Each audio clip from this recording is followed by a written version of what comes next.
पहला मुहर्रम से इमाम हुसैन रजी अल्लाहु अन्हु की करबला का आगाज। जब यजीद ने खिलाफत पर जबरदस्ती कब्जा कर लिया और मुसलमानों से अपनी बैअत वफादारी मांगना शुरू किया, तो इमाम हुसैन रजी अल्लाहु अन्हु ने इससे साफ इनकार कर दिया, क्योंकि यजीद का चरित्र और शासन इस्लामी उसूलों के खिलाफ था।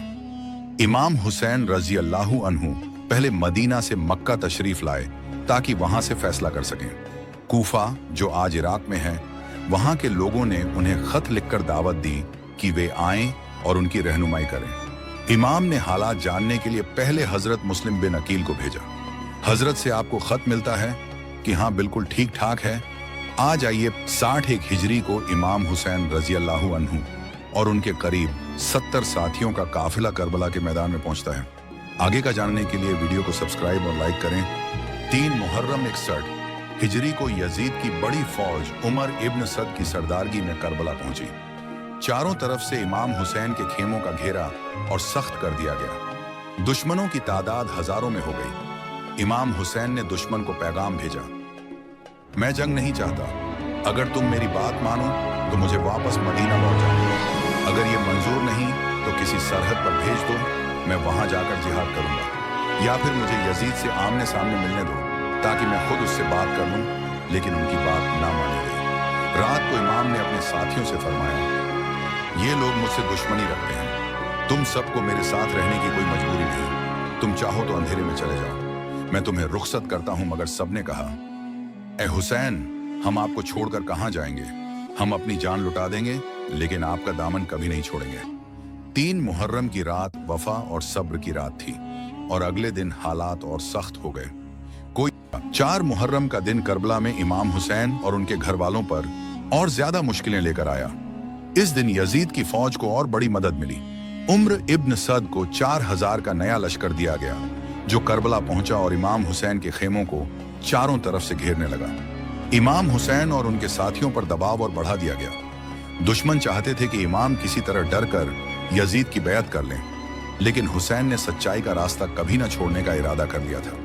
4 मुहर्रम के दिन कुछ लोग कूफा से इमाम हुसैन से मिलने आए, लेकिन जब उन्होंने देखा कि यजीद की फौज कितनी बड़ी है और माहौल कितना खतरनाक है, तो कई लोग डर कर वापस लौट गए। इमाम हुसैन ने दुआ की, ऐ अल्लाह, हमें अपने रास्ते पर कायम रख। जो इम्तिहान तू ले रहा है, हमें सब्र और हिम्मत दे। 4 मुहर्रम को करबला का घेरा और मजबूत कर दिया गया। फौज की तादाद लगातार बढ़ रही थी, लेकिन इमाम हुसैन और उनके साथियों का हौसला और यकीन कमजोर नहीं हुआ। 5 मुहर्रम को करबला में यजीद की फौज की तादाद और बढ़ा दी गई। उमर इब्ने साद को कूफा से हुक्म मिला कि इमाम हुसैन पर दबाव डालो और घेरा पूरी तरह सख्त कर दो। इसी दिन यजीद का क्रूर कमांडर शिम्र भी अपना लश्कर लेकर पहुंचा। फुरात नदी पर दुश्मनों ने मजबूत पहरा बैठा दिया। पानी तक कोई भी नहीं पहुंच सकता था। इमाम हुसैन के खेमों में प्यास की शिद्दत बढ़ने लगी।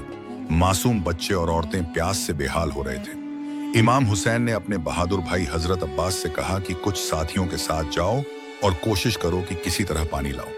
हजरत अब्बास बार बार दुश्मनों की रुकावट को चीरने की कोशिश करते रहे, लेकिन हर तरफ से रास्ता बंद कर दिया गया था। 5वें दिन से यह साफ दिखने लगा कि यजीद की फौज जुल्म की हद तक जा रही थी। भूख प्यास का इम्तिहान बहुत सख्त हो चुका था, मगर इमाम हुसैन और उनके साथी सब्र और ईमान पर खड़े थे। कोई 6 मुहर्रम 61 हिजरी को यजीद की तरफ से इब्ने साद को नया हुक्मनामा मिला।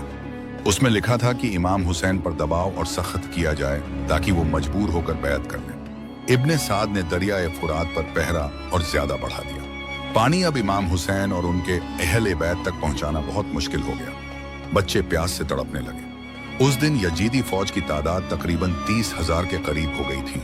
चारों तरफ से करबला का मैदान घेर लिया गया। इमाम हुसैन ने अपने भाई हजरत अब्बास को बुलाया और फरमाया, अब्बास, हालात बहुत सख्त होते जा रहे हैं। बच्चों की प्यास बढ़ती जा रही है, लेकिन याद रखो, हम हक पर हैं और सब्र ही हमारा हथियार है। फिर इब्ने सद ने एक आखिरी बार पैगाम भेजा कि अगर हुसैन बैत कर लें तो सब मुश्किलें दूर कर दी जाएंगी। मगर इमाम ने साफ कहा, मुझे जंग और मौत मंजूर है, मगर जुल्म के हाथ पर बैत हरगिज नहीं। रात होते होते यजीदी फौज का घेरा इतना सख्त हो गया कि कोई शख्स आसानी से खेमों तक नहीं आ जा सकता था। 7 मुहर्रम को यजीद की फौज ने जुल्म की इंतहा कर दी। उमर इब्न साद को हुक्म मिला कि इमाम हुसैन और उनके अहले बैत पर और दबाव डाला जाए। इसी दिन दरियाए फुरात से पानी पूरी तरह बंद कर दिया गया।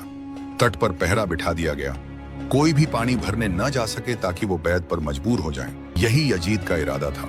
प्यास से बच्चे बूढ़े सब बेहाल थे, मगर हुसैन के सब्र और हौसले में कमी न आई। इमाम ने साथियों से कहा, हमारी जान अल्लाह के हाथ में है, सब्र करो, ये जुल्म टिकेगा नहीं, हमारी कुर्बानी हक को जिंदा करेगी। हजरत अब्बास इमाम के पास आए। भैया इजाजत दें, मैं पानी लाने की कोशिश करूं।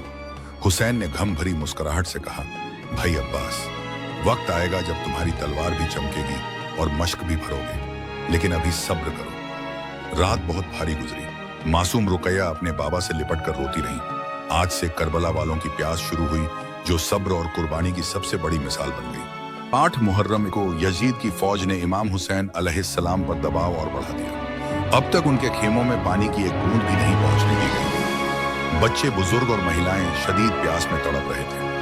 इसी दिन उमर इब्न साद ने अपने सिपाहियों को हुक्म दिया कि करबला की जमीन पर चारों तरफ से घेरा और मजबूत कर दिया जाए, ताकि कोई मदद या रसद का सामान इमाम हुसैन तक न पहुंच सके। हजरत अब्बास अलमदार और उनके साथी पानी लाने की कोशिशें कर रहे थे, मगर यजीदी फौज हर रास्ता रोक रही थी। बच्चों की प्यास इतनी बढ़ गई थी कि मासूम सकीना अपने बाबा इमाम हुसैन के पास आकर बार बार पानी मांग रही थी। इस रात इमाम हुसैन ने अपने अहले बैत और साथियों से फरमाया, कल का दिन आखिरी कड़ा इम्तिहान हो सकता है। तुम में से जो जाना चाहे अंधेरे का फायदा उठाकर चला जाए। यजीद मुझसे दुश्मनी रखता है, तुमसे नहीं। मगर किसी ने उनका साथ छोड़ना गवारा न किया। सबने कहा, हम आपको अकेला नहीं छोड़ेंगे, चाहे हमारी जानें चली जाएं। यह रात सब्र, वफा और अलविदा की रात थी। प्यास से होंठ सूख चुके थे, मगर इमाम की अजमत और यकीन की रोशनी बुझने न पाई। कोई हुसैन का मानने वाला ही होगा जो वीडियो को सब्सक्राइब और लाइक और शेयर करेगा। 9 मुहर्रम का दिन आया। यजीद की फौज ने हमला करने की तैयारी कर ली। इब्ने साद ने हुक्म दिया, आज रात के बाद कोई मोहलत नहीं। इमाम हुसैन अपने खेमे से बाहर निकले। उन्होंने अपने भाई अब्बास और बेटे अली अकबर से कहा, जाओ दुश्मन से कहो हमें एक रात की मोहलत दे, हम अपने रब की इबादत करना चाहते हैं। मोहलत मिल गई। यह शब आशूर थी। रात भर अहले बैत ने नमाज पढ़ी, कुरान पढ़ा और अल्लाह से मदद मांगी। इमाम हुसैन ने सबको जमा किया, जो जाना चाहे चला जाए, अंधेरा है, कोई तुम्हें रोकने वाला नहीं। मगर कोई न गया। सभी ने कहा, हम आपके साथ जिएंगे, आपके साथ ही शहीद होंगे। फौज का घेरा सख्त कर दिया गया। सुबह होते ही जंग का ऐलान होना था।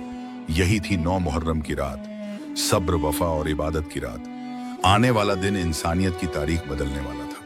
कोई हुसैन का मानने वाला ही होगा जो वीडियो को सब्सक्राइब और लाइक और शेयर करेगा। यह 10वां मुहर्रम, सच्चाई और जुल्म की जंग का आखिरी दिन। एक एक कर अहले बैत और वफादार साथी शहीद हो जाते हैं। हजरत अब्बास पानी लाने गए और फुरात किनारे शहीद हो गए। इमाम हुसैन गोद में अपने 6 महीने के बेटे अली असगर को उठाकर पानी मांगते हैं। जवाब में तीर आता है और मासूम शहीद हो जाता है। इमाम हुसैन रंज भरी आवाज में कहते हैं, ए अल्लाह, यह तेरी राह में कुर्बानी है। अंत में इमाम अकेले रह जाते हैं। दुश्मन चारों तरफ से हमला कर देते हैं। नमाज का वक्त हो जाता है और इमाम नमाज पढ़ने लगते हैं, लेकिन सिमर लांती ने नमाज के दौरान उनका सर तन से अलग कर दिया।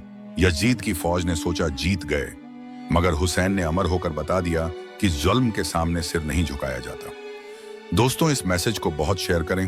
अगर आप सच्चे मुसलमान हो तो